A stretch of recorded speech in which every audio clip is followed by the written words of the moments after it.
Muitas pessoas têm tido seus sonhos destruídos pela falta de confiança absoluta em Deus. A Bíblia está repleta de exemplos de grandes sonhos cumpridos para a glória de Deus.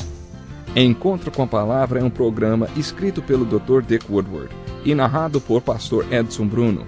Ouça e descubra verdades que lhe ajudarão no seu dia a dia. Com você, Pastor Edson Bruno. Olá, seja muito bem-vindo a mais um Encontro com a Palavra. Que bom estarmos juntos mais uma vez para continuarmos estudando a Bíblia Sagrada, a Palavra de Deus. Vamos continuar nosso estudo do capítulo 11 de Romanos. Nos 3 capítulos 9 e 10, e principalmente no 11, o objetivo principal de Paulo não é profetizar, o que não significa que não há uma declaração profética muito importante.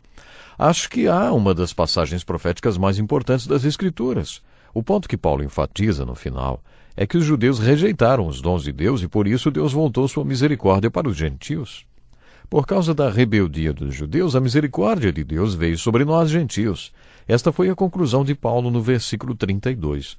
Pois Deus colocou todos sob a desobediência para exercer misericórdia para com todos. Esse é o ponto que Paulo destacou desde o começo desta carta. No capítulo 9, ele apresentou a metáfora do barro e do oleiro.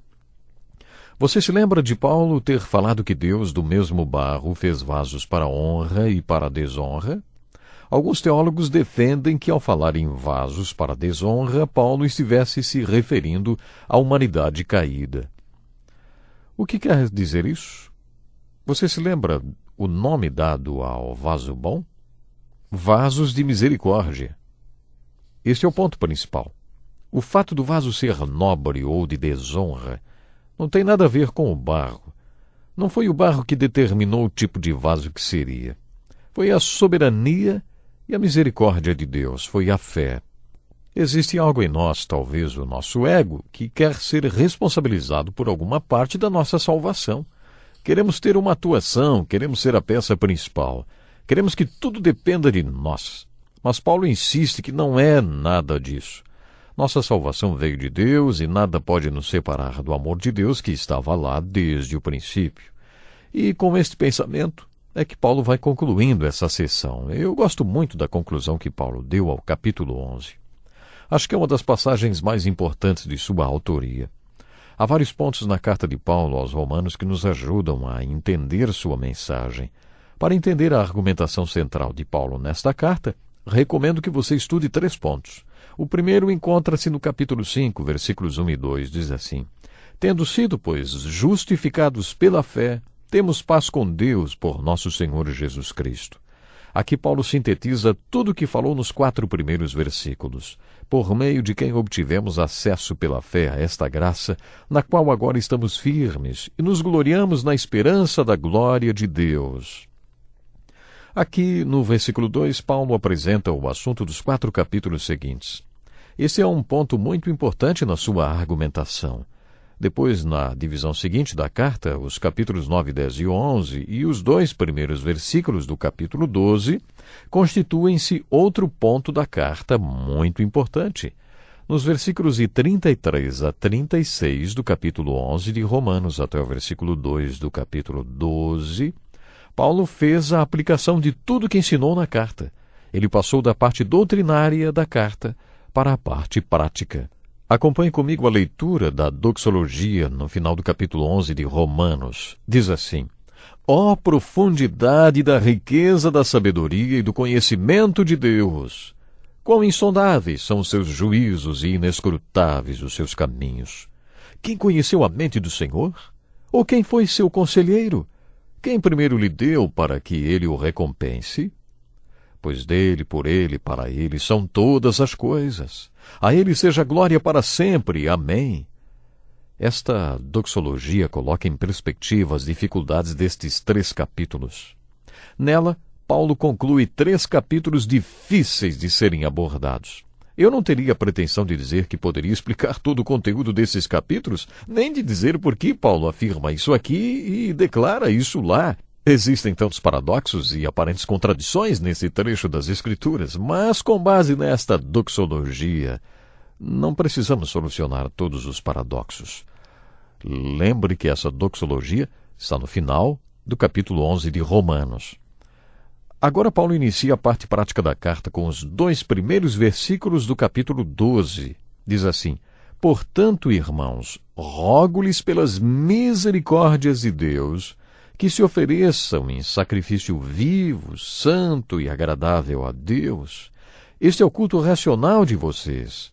Não se amoldem ao padrão deste mundo, mas transformem-se pela renovação da sua mente, para que sejam capazes de experimentar e comprovar a boa, agradável e perfeita vontade de Deus. Agora, ouça outra versão desta doxologia no capítulo 11. Sinceramente, sinto-me extasiado diante da insondável sabedoria de Deus e do seu conhecimento. Como seria possível para o homem compreender as razões de suas ações ou explicar seus métodos de trabalho? E agora a citação é do Velho Testamento. Quem definiu limites para o Espírito do Senhor ou o instruiu como seu conselheiro? A quem o Senhor consultou, que pudesse esclarecê-lo e que lhe ensinasse a julgar com justiça? Quem lhe ensinou o conhecimento ou lhe apontou o caminho da sabedoria? Porque dele, através dele, para ele são todas as coisas. Para ele seja a glória para sempre. Amém. Com os olhos abertos para as misericórdias de Deus, eu imploro a vocês, meus irmãos, como um ato de adoração inteligente, que vocês deem a ele seus corpos como um sacrifício vivo, consagrado e aceitável a ele.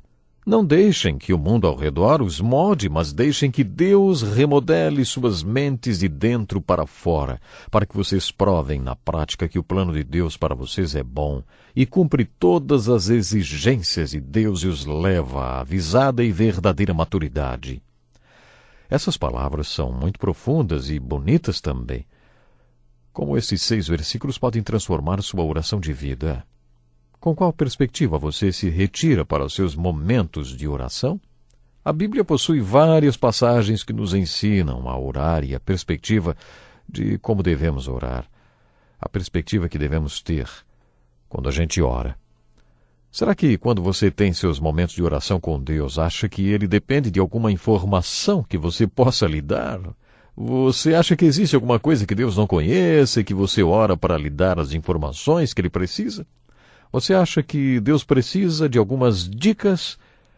Sabe o que é, Senhor? Eu queria contar algumas coisas que estão acontecendo por aqui. O Senhor quer ouvir as manchetes dos jornais? Vamos lá, Senhor.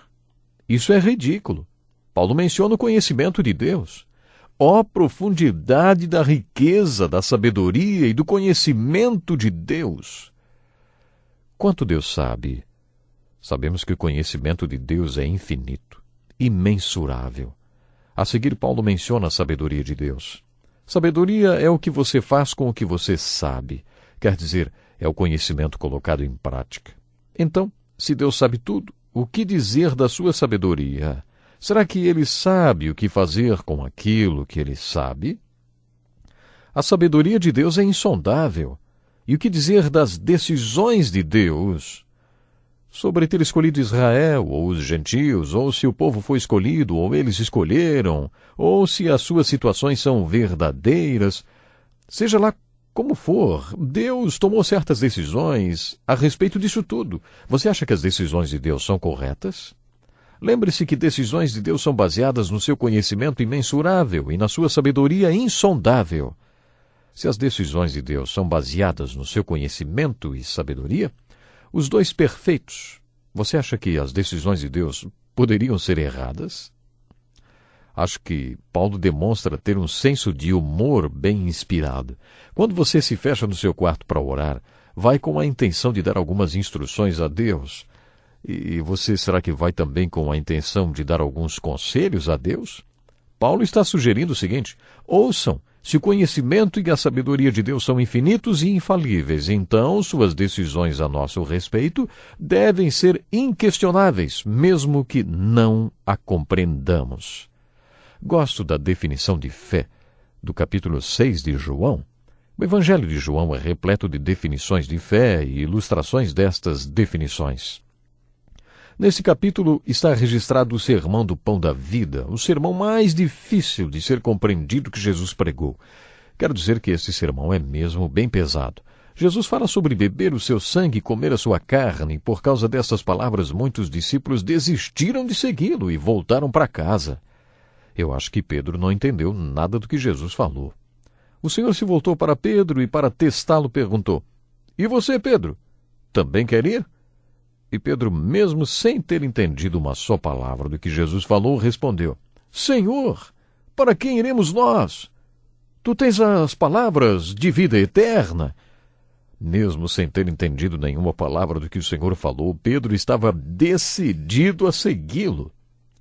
Esta é uma descrição e uma ilustração de fé.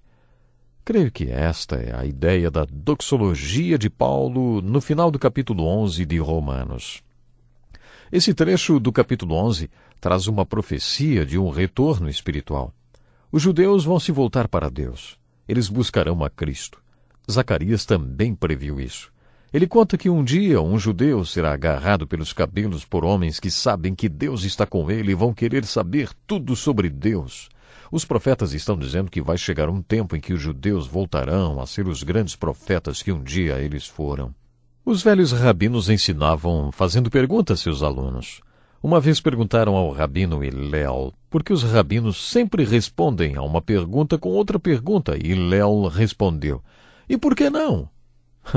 Perguntas e respostas são uma ótima maneira de ensinar, porque fazem as pessoas pensarem. E é isso que devemos fazer: pensar. Prepare-se para responder as 21 perguntas que vão fazer você refletir. No próximo programa nós vamos dedicar um pouco mais sobre isso. Mas vamos começar hoje. Um jovem poderia perguntar: como aprendemos a tomar decisões corretas? E então podemos responder: eu posso responder com 3 palavras, meu filho: com decisões incorretas.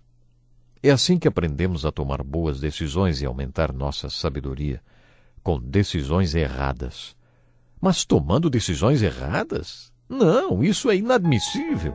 Não podemos aplicar esse princípio com Deus, porque a sabedoria de Deus é perfeita e infalível. E o que isso tem a nos dizer sobre as decisões de Deus, hein? Lembram que estávamos estudando sobre as decisões de Deus? Então, minha próxima pergunta que eu quero que você fique refletindo é a seguinte: será que temos o direito de questionar as decisões de Deus, considerando que nosso conhecimento e sabedoria são tão limitados e falíveis? O que você acha? A resposta é óbvia, né? É claro que não devemos questionar as decisões de Deus. Fique pensando sobre isso e acompanhe o próximo programa. Que lição importantíssima! Obrigado, Pastor Edson Bruno. Prezado ouvinte, coloque em prática o que você ouviu aqui. Sem dúvida, sua vida será grandemente abençoada. Este é um estudo escrito pelo Dr. Dick Woodward, na voz do Pastor Edson Bruno. Escreva-nos e solicite o material. Nosso endereço é Encontro com a Palavra, Caixa Postal 2011, CEP 89201-970, Joinville, Santa Catarina. Até o nosso próximo encontro com a Palavra.